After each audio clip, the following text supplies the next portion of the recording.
Hello everyone and welcome to WWWhatwas Raw for September 19th, 2016. After reported record lows from last week, with the debut of a new division, help plug the holes in what appears to be a sinking flagship. And oh boy, we will get into that. But first I want to talk about the women's division and internet. We were right. Kinda, sorta, maybe.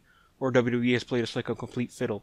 At the very least, they addressed the controversy from last week's #1 contenders match that saw both Bayley and Sasha's shoulders being pinned to the mat, and have since changed the match of Clash Champions to be a triple threat for the women's title. All in all, I like the change. I think it's going to be a good match. It changes up the monotony of Sasha Banks and Charlotte going back and forth, and I don't think we're quite ready for Bayley to be in complete pursuit of the title, and also Dana Brooke is not involved in a championship match. That's always a good thing. Now, if you've been on my channel for any length of time this week, you'll notice I was a big fan of the Cruiserweight Classic. Heck, I did a special WWWhat about it last week. My what could be for that week was how Raw could introduce the Cruiserweights, and my top 5 for this week was the top 5 matches from the CWC. So, oh boy was I excited when the Cruiserweights were ready to make their long-awaited debut, and oh boy did I not like what WWE did here. Now, in my what could be, I did omit the pay-per-view that was coming up because it kind of complicated things, because the tagline for Clash of Champions is every title on Raw will be defended. That doesn't give you any time to build a division and makes things confusing. Now, what I did also say in that video is what Raw couldn't do, and that's just trot everyone out and say, here are the Cruiserweights, here are the flippy men. Get out your wallets now, there'll be a going attraction. Oh boy, before we start feeding them to the Strowmen. Oh god, that was insulting to everyone. I am sorry, folks. I'm also just so irked by what WWE did here. They just brought out some Cruiserweights, just said, here are their names, introduced them, come to the ring, and then we had a fatal four-way, right after we had had a 10-man tag match. Ooh, just loving all these multi-man matches. What also served to kill the momentum of the Cruiserweight is where this match was placed. It was placed at the start of the third hour. The crowd was dead. The TV audience was just bored.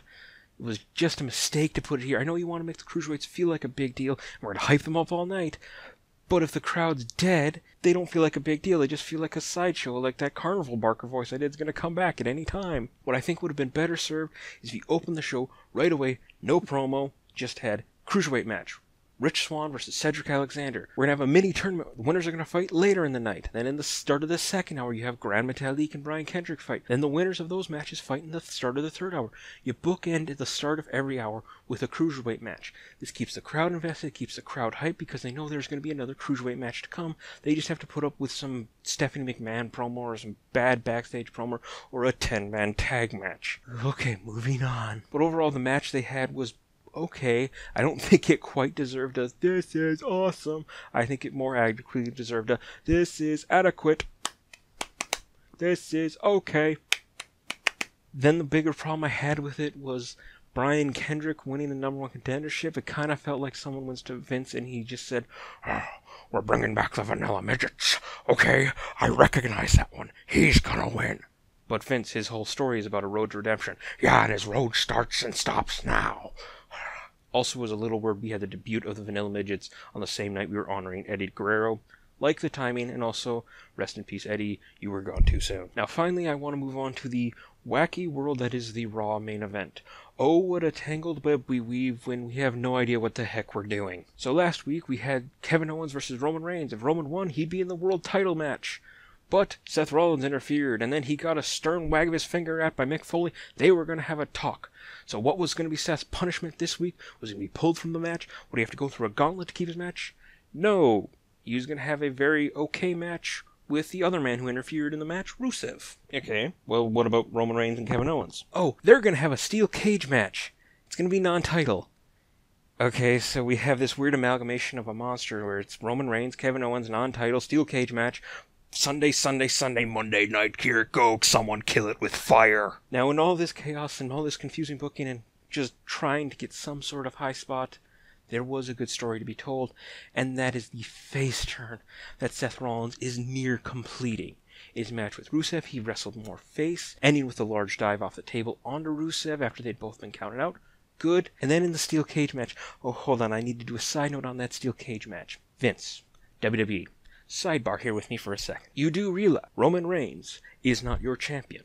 Kevin Owens, the guy people like, cheer for and respond to in the way you want them to, begrudgingly, but they do, is your champion.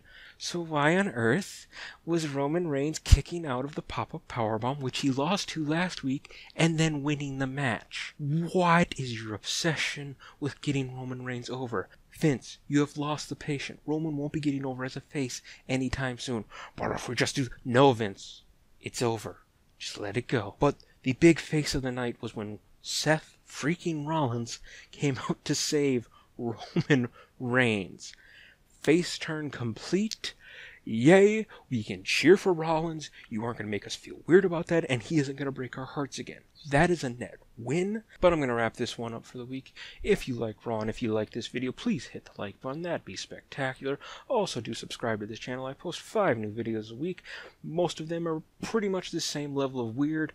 And if you don't like this video, you don't like my face, and you don't like Raw, there's a button you can sort those emotions with around here somewhere. And until next time, that WWWhatwas Raw.